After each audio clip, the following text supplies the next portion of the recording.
감사합니다. 한미애국단체연합 이사장 이창구입니다. 감사합니다.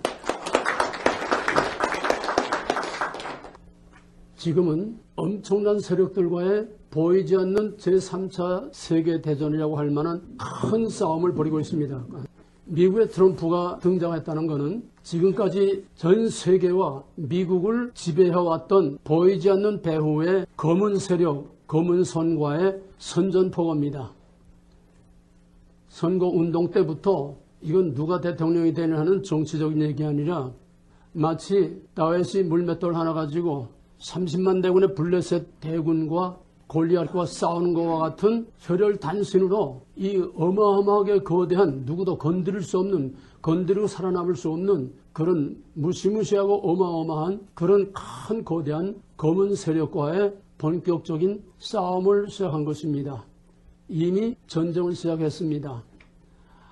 지금 벌써 대통령 취임하기도 전부터 케네디 암살한 그 거대한 배후의 세력이 케네디를 암살할 때와 똑같은 지금 음모와 작전을 지금 그렇게 벌이고 있습니다. 자세한 얘기는 지금 시간에서 못하겠습니다.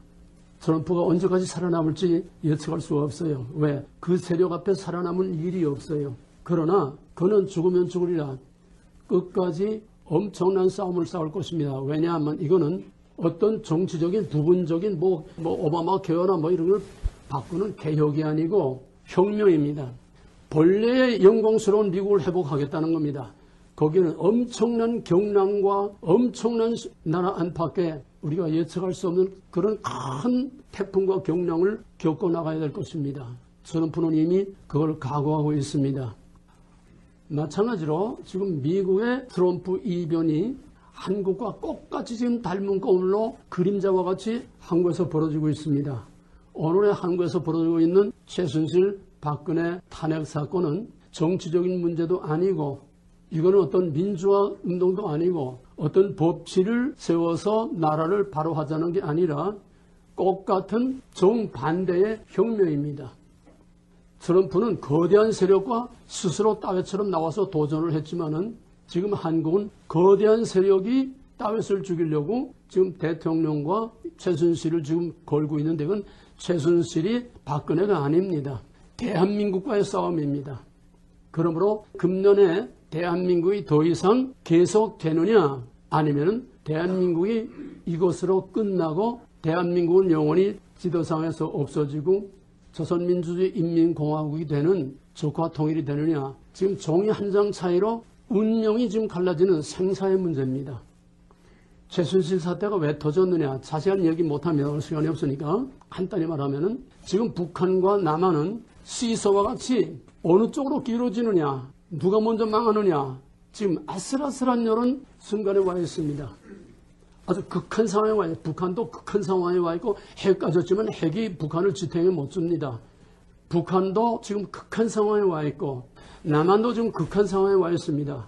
그럼 어느 쪽이 먼저 기울어지고 무너지느냐 지금 북한과 종북 세력들은 최고로 지금 초조하고 긴장해 있습니다. 왜? 이건 자세히 설명하려면 미국 트럼프 다 얘기 나와야 되니까 얘기 못하고 어떤 판이 벌어질지 알 수 없는 북한은 지금 막다른 골목에 지금 와 있습니다. 그러니까 북한이 망하면 안 되니까 북한이 망하기 전에 대한민국을 먼저 뒤엎어야 되겠다는 이 극도의 불안과 초조감에서 이게 나온 것인데 그 구체적인 과정은 설명할 수가 없어요. 그래서 우리가 죽기 전에 대한민국을 먼저 죽여야 되겠다. 이게 북한의 김정은이와 남한의 북한에 가서 박지원이가 데리고 가서 46명의 남한의 대표적인 언론사 대표들을 박지원이가 끌고 가서 김정일 앞에서 미인계 접대를 받고 거기서 몇 개 항목에 따르는 충성맹세를 하고 사인을 했습니다. 그러니까 언론은 몽땅 세팍할 수밖에 없고 북한을 비유 건드리지 않고 북한 편을 들 수밖에 없게 돼 있어요. 모가지를 걸고 사인을 했기 때문에. 그러니까 언론에 지금 작용하라는 거는 이건 더 이상 뭐 논할 여지가 없습니다. 저희들의 목숨이 걸려 있으니까. 그래서 언론, 정북 세력과 그 다음에 검찰과 이거 지금 짜고서 치밀한 계획을 지금 진행하고 있는 것입니다. 12월 26일에 북한의 김정은이 남한의 혁명을 완수하라고 하는 촛불 집회를 계기로 해서 남한의 혁명을 완수하라고 하는 지령이 내려와 있습니다. 오늘 유인물 가져왔는데 내가 지금 차에 놔두고 가져오지 못했는데 지금 그 지령대로 북한의 지령대로 지금 아주 한치 오차도 없이 지금 진행되어 오고 있습니다. 이게 지금 어디까지 가느냐? 지금 탄핵까지 가야죠. 그들은 박근혜가 아니에요. 박근혜 끌어내는 게 박근혜는 곧 대한민국입니다. 박근혜가 예쁘고 미워서가 아니라 대통령은 곧 대한민국입니다. 대통령을 죽인다는 것은 대한민국을 죽이는 것과 똑같습니다. 목표는 대한민국이에요. 그래서 지금 최순실 사건을 통해서 대한민국을 전복하려고 대한민국을 전복하기 위해서 지금 삼성을 잡으려고 김대중이 현대를 해체시키려고 하다가 말 안 들으니까 정몽환이를 그냥 집어던져서 빌딩에서 떨어뜨려 죽였어요. 노무현이 삼성을 죽이려고 하다가 제가 떨어져 죽었습니다. 지금 삼성 이재용을 왜 잡으려고 하면 삼성만 아니라 연달아 지금 재벌들 다 잡아들여서 꼼짝 못하게 저희들이 다 지금 손아귀에 쥐려고 하는 겁니다. 이건 앞으로 재벌 해체 수순을 지금 미리 가기 위해서 코를 다 깨는 겁니다. 재벌들이 벌벌 떨고 있어요. 그러면 다른 얘기 복잡한 얘기 다 하지 말고 오늘 이 시점 이후만 얘기하겠습니다. 시간이 없으니까. 그러면은 지금 현재 탄핵안이 올라와 있고 한쪽에서는 특검이 계속 재벌들을 족치고 박근혜에게 또 최순실에게 전부 다 뒤집어 씌워서 지금 이걸 뒤집어 엎으려고 하는데 탄핵 정국이 어디로 갈 것인가? 오늘 이후에 대한민국이 과연 어디로 갈 것이며 어떤 일이 벌어질 것인가? 탄핵을 중심으로 해서만 내가 확실한 예상 시나리오 몇 가지만 오늘 간단하게 압축하고 요약해서 얘기하겠습니다. 첫째로 탄핵이 통과되면 어떻게 되느냐? 탄핵이 통과되면 60일 이내에 대통령을 뽑아야 됩니다. 그러면 60일 이내에 대통령 후보로 나와서 당선될 수 있는 가장 확실한 가능성을 가지고 있는 것은 문재인 하나밖에 없습니다. 왜? 문재인이 지난번 대선을 치렀어요. 또 작년부터 벌써 대선 준비를 하고 다 캠프를 만들고 조직을 만들어 놓고 이 공약과 이거 다 지금 만들어 놓고 완전히 준비하고 있습니다. 테이프 스타트만 하면은 문재인은 완전한 준비가 다 된 상태에서 대통령을 후보 등록을 하고 선거운동하면 문재인을 당할 어떤 후보가 아직 없습니다. 왜? 후보라는 건 정당에서 추천을 받고 정당에서 후보가 나와야 되잖아요. 그 과정이 간단하지 않고 그 과정이 하루 이틀에 되지 않습니다. 그런 동안에 문재인은 독주하는 겁니다. 그러면 현재 판도로 보면 문재인은 대통령 따먹은 거나 마찬가지예요. 그래서 이미 대통령 다 된 것처럼 그냥 촛불 사태가 일어나자마자 그냥 막 혁명이다 뭐다 난리를 치고 있는데 그러나 지금 사실상 대한민국의 진짜 대한민국을 구석구석 다 움직이는 실제 대한민국의 실권을 가지고 있는 대통령은 박지원입니다. 박지원은 모든 정보를 구석구석 나무뿌리처럼 다 받고 청와대에다 가만히 거울 보듯이 다 보고 있어요. 국정원이고 군대고 어디고 박지원의 정보 요원들이 안 들어가 있는 데가 없습니다. 이 모든 걸 뒤에서 가만히 팔짱 끼고 웃으면서 다리 꼬고 조종하고 있는 것은 박지원입니다. 박지원의 지략과 계략을 아무도 감히 따라 못 갑니다. 문재인은 도덕적으로 몇 대 저런 그냥 막 그냥 밀어나게 뚫고 나가는데 박지원은 앞뒤 다 계산을 합니다. 탄핵을 처음부터 반대했습니다. 문재인이가 탄핵 안 돼. 탄핵하면 안 돼. 왜? 합법적인 절차와 과정을 통해서 뒤엎어야지 탄핵했다는 요풍을 받는다. 왜? 경험을 했거든요. 노무현 때 민주당하고 새누리당하고 합해가지고 탄핵을 했다가 헌법재판소에서 기각이 됐어요. 그 결과가 어떻게 왔느냐. 보수로 표가 직결돼가지고 역사상 유례가 없는 보통 대통령이 김대중도 30만 표로 대통령 됐습니다. 보통 몇십만 표 차이로 대통령이 되는데 상상을 할 수 없도록 550만 표로 이명박이 당선됐어요. 엄청난 역풍을 맞은 겁니다. 박지원은 이걸 알고 있어요. 이걸 걱정해요. 그러니까 탄핵하면 역풍 받는다. 이렇게 되든 저렇게 되든 역풍 받는다. 그런 우리는 대선은 벌써 물 건너가는 거다. 그런데 전체가 하도 그러니까 할 수 없이 그냥 못 건드리는 척하고 넘어가기는 했지만은 박지원은 지금 앉아서 가만 팔짱 끼고 앉아서 두고 봐라. 꼭 내 생각대로 된다. 탄핵이 통과돼도 역풍, 탄핵이 기각이 돼도 역풍이 오는 걸 박지원은 벌써 다 계산하고 알고 있어요. 어디거나 탄핵은 올라갔습니다. 탄핵은 반드시 기각이 됩니다. 또 탄핵이 가령 통과된다고 할 게 첫째 시나리오입니다. 탄핵이 통과되면 어떻게 되느냐. 아까 말한 것처럼 문재인 독주입니다. 뭐 반기문이 나올 때 반기문이 조직도 없고 뭐 아무런 준비가 없어요.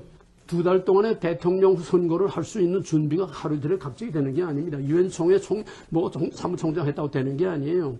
문재인하고 게임이 안 됩니다. 그럼 문재인이 독주입니다. 문재인이가 만약에 정권을 잡는다고 하면은 친노 세력들이 뭉쳐서 저희들끼리 한 그 이야기가 밖으로 새나왔어요. 우리는 6개월 이내에 대청소를 한다. 6개월 이내에 헌법을 바꾸고 6개월 이내에 블랙리스트로 전부 다 대청소를 한다. 그래서 재기불능으로 만들어서 적과 통일을 끝내. 왜? 노무현 때 청와대에서, 그때 문재인 청와대에서 비서실장했죠.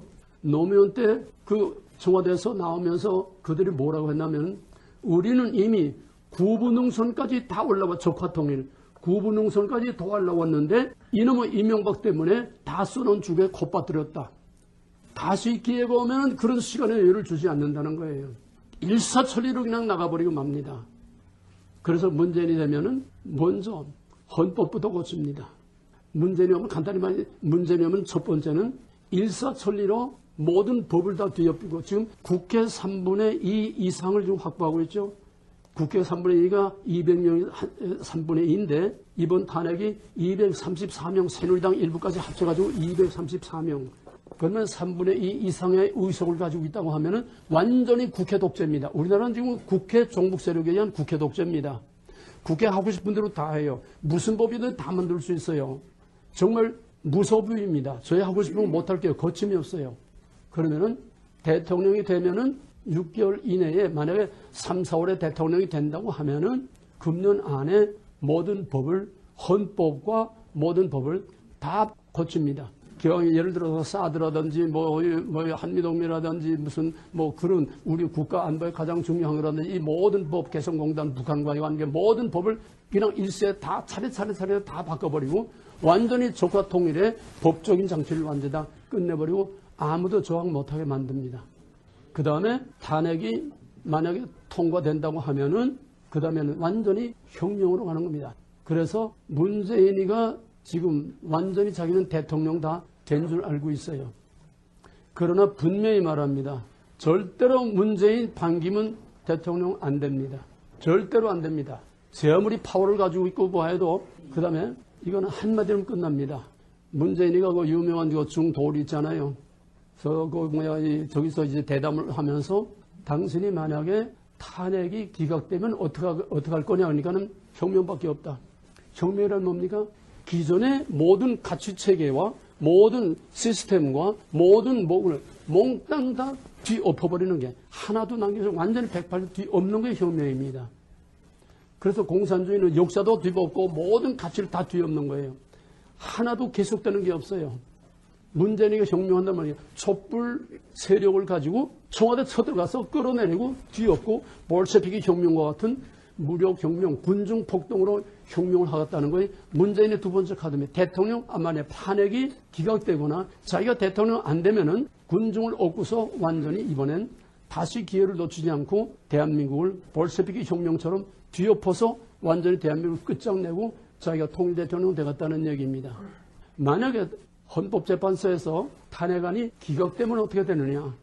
탄핵안이 기각되면은 거기는 두 가지 시나리오가 나옵니다.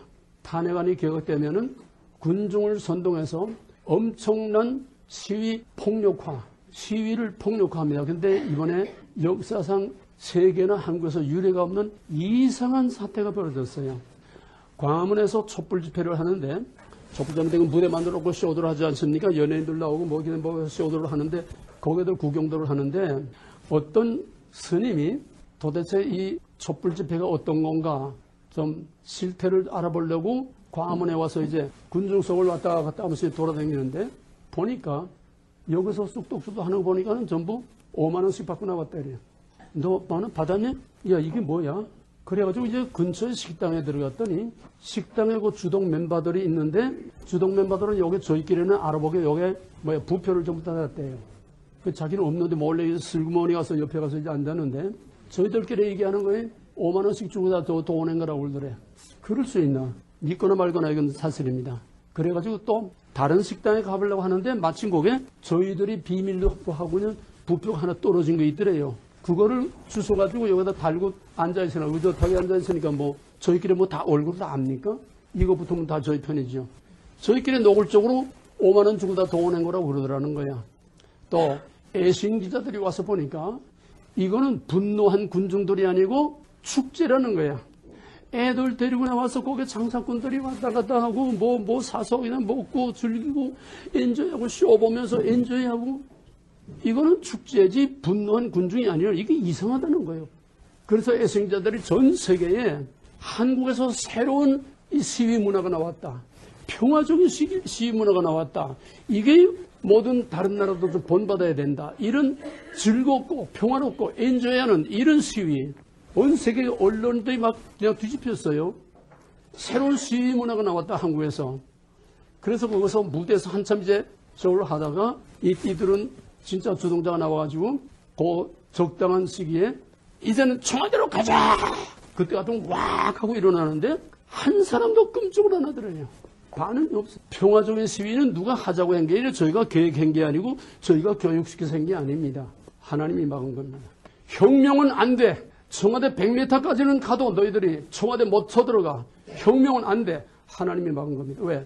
그 많은 사람들을 누가 교육도 안 시켰는데 그 많은 사람들이 하나같이 저들의 선동에 움직이지 않고 꼼짝 안 하고 거기에 나온 거는 그 촛불 나온 사람들이 전부 다 빨개에 대해서 나온 게 아니고 박근혜에 대해서 너무나 황당한 실망과 허탈과 여기에서 나온 거지 일시적인 감정에 흔들려 나온 거지 대한민국 자체를 부정하는 세력이 아니라는 거예요. 과거에 민노총이나 과거에 이 붉은 세력들 저기 하고는 질적으로 달라요. 움직이질 않는 거예요. 그런데 점점 시간이 갈수록 촛불은 그러니까 박사모 가만 보니까 이제는 우리가 더 이상 이루고 있을 때 아니다. 왜? 그야말로 풍전등화.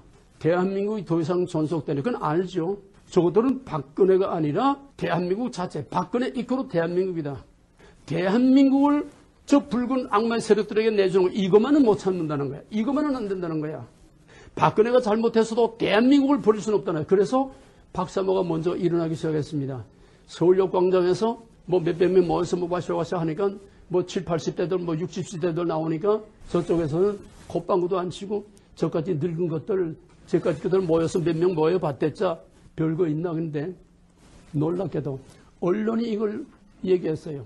그렇게 모든 것을 무시했는데 박사모 회원이 원래가 4만 명입니다.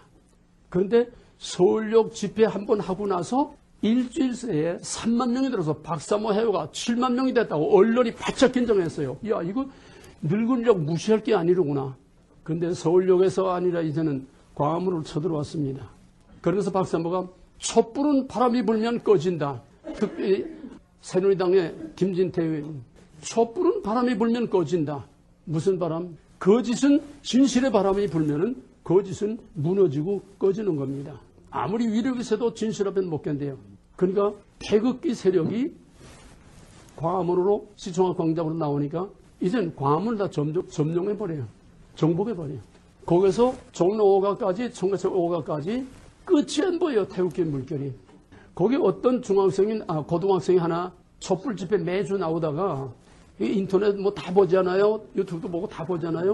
그 점점 이쪽은 언론이 발표를 안 하니까 태극기 세력은 언론이 말을 안 하니까 자꾸 이제 숨기죠.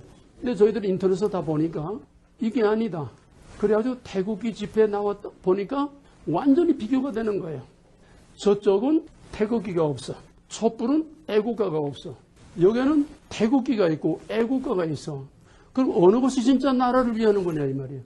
그 다음에 가만 촛불에 나온 피켓들, 프랑카드들, 구호들 이걸 차례 다 적어보니까 갈수록 태산이야. 점점 갈수록 마지막에는 통진당 복원하고 양심수 이석기를 촉방하라. 그러면 더 이상 정체가 다 드러난 게 아니에요. 그래서 이 학생이 태극기 와서 태극기를 흔들면서 애국가를 부르는데 막 그냥 눈물이 확 쏟아지더래요. 이게 지금 젊은 세대로 자꾸 옆으로 퍼져나가서 이제는 이게 다 언론이 다 공개한 겁니다. 이제 할 수 없으니까. 60대, 70대, 80대로만 무시했던 것이 이제 자꾸 세대가 내려간다는 거예요. 이거 지금 언론이 긴장하는 겁니다. 자꾸 세대가 내려가요.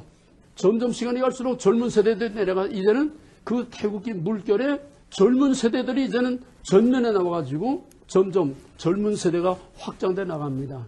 촛불의 세력이 태극기 세력으로 지금 좀 몰려오는 거예요. 왜? 중간에 45%는 바람 부는 대로 움직이는 사람들이기 때문에 그걸 믿고 혁명을 하겠다는 문재인 자체가 시행착오입니다. 오판입니다. 그러면 어떻게 되느냐? 탄핵이 이제 남은 하나의 시나리오입니다. 탄핵이 만약에 기각이 되면은 저희들은 저희들대로 발악을 하겠지만은 또 한편으로 지금 바람은 이쪽으로 불고 있어요. 그럼 탄핵 기각되면 제2의 시나리오는 어떻게 되느냐? 제2의 시나리오는 이명박 같은 역풍이 불어옵니다. 미국의 트럼프 같은 예측할 수 없는 상황이 벌어집니다. 보수의 직결 현상이 일어나게 됩니다. 이게 박지원이가 벌써 다 내 짚은 염려했던 겁니다. 반드시 그렇게 됩니다. 지금 되고 있습니다. 그럼 어떻게 되느냐? 이제 압축할 수밖에 없으니까 간단히 압축하면은 그렇게 되면은 만약에 탄핵이 기각이 되면은 박근혜 대통령의 임기까지 연말까지 갑니다. 임기까지 갑니다. 절대로 탄핵이 통과되면은 도중과사 안 합니다. 절대로 현직 대통령을 끌어내릴 법이 없습니다. 그러면 어떻게 되느냐? 박근혜 체제 하에서 대통령 선거를 하게 되죠. 그러면 적절한 시기에 황교안이가 국무총리를 사임하고 대통령으로 자기가 나오려는 게 아니라 나오지 않을 수 없게 됩니다. 그렇게 됩니다. 그러면 황교안이가 대통령으로 나오면은 야당은 전부 오합지졸 다 분산돼서 저희끼리 싸우고 우익에는 강력한 후보가 없습니다. 문재인과 맞설 강력한 후보가 애국 세력의 우익에는 없어요.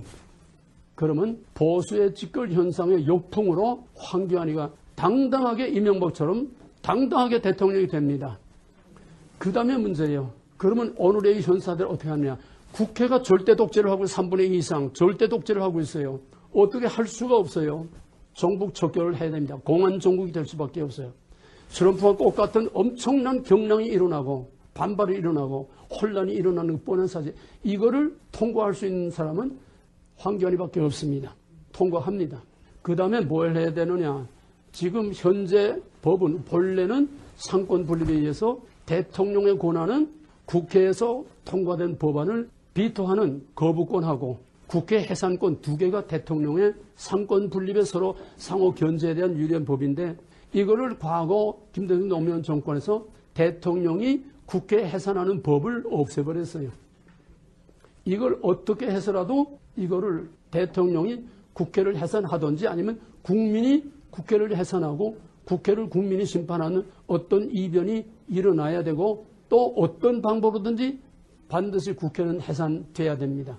그래서 마지막 남은 국민이 쓰레기 같은 걸 다 쳐내고 국민이 똑똑한 국회를 다시 만드는 국민의 국가를 심판, 국회가 대통령을 탄핵한 게 아니라 국민이 국회를 탄핵하는 이변이 일어나야 됩니다. 또 일어날 겁니다. 결론적으로 대한민국은 절대로 망하지 않습니다. 기회가 위기로 바뀝니다. 그렇게 돼서 그 험악한 태풍을 통과하게 되면은 그 다음에 어느 정도 안정이 되면은 그 다음에는 가만 앉아서 통일이 굴러옵니다. 통일은 누가 만드는 게 아니에요. 하나님이 하는 거예요. 대한민국은 하나님이 버리지 않습니다. 이미 대한민국 역사에 개입했습니다. 그 증거가 거대한 미국의 검은 세력을 깨뜨려 부수려고 하는 다윗과 골리앗의 이 싸움에 하나님이 미국의 역사에 개입했습니다. 트럼프 이벤트가 트럼프 이변이 한국에서 황교안 이변으로 나타나서 에스더서의 사건과 같은 아무도 예측할 수 없는 때에 예측할 수 없는 방법으로 판을 뒤었고 남북통일을 이루어져서 남북통일이 되면은 불과 수년 내에 전 세계가 깜짝 놀랄 한강의 기적이 아니라 로켓가 인공위성이 땅을 차고 올라가는 것처럼 수년 내에 세계 5대 강력한 리더 국가로 올라갑니다. 이건 내 말이 아니에요. 전문가들의 분석입니다. 우린 그냥 걱정만 하고 있지 말고 구경꾼만 되지 말고 여기에 적극적으로 확신과 신념을 가지고 왜? 이건 하나님이 하시는 일이기 때문에 반드시 판이 엎어지고 반드시 통일이 되고 반드시 하나님께서 우리 대한민국을 미국의 새로운 미국하고 새로운 통일 한국하고 하나님께서 이 둘을 들어서 마지막 종말에 기통차게 전 세계에 하나님의 복음을 전할 수 있는 하나님의 위대한 드라마가 종말의 마지막 드라마로 막이 올라가게 될 것입니다. 할렐루야. 하나님께 영광 드립니다. 감사합니다.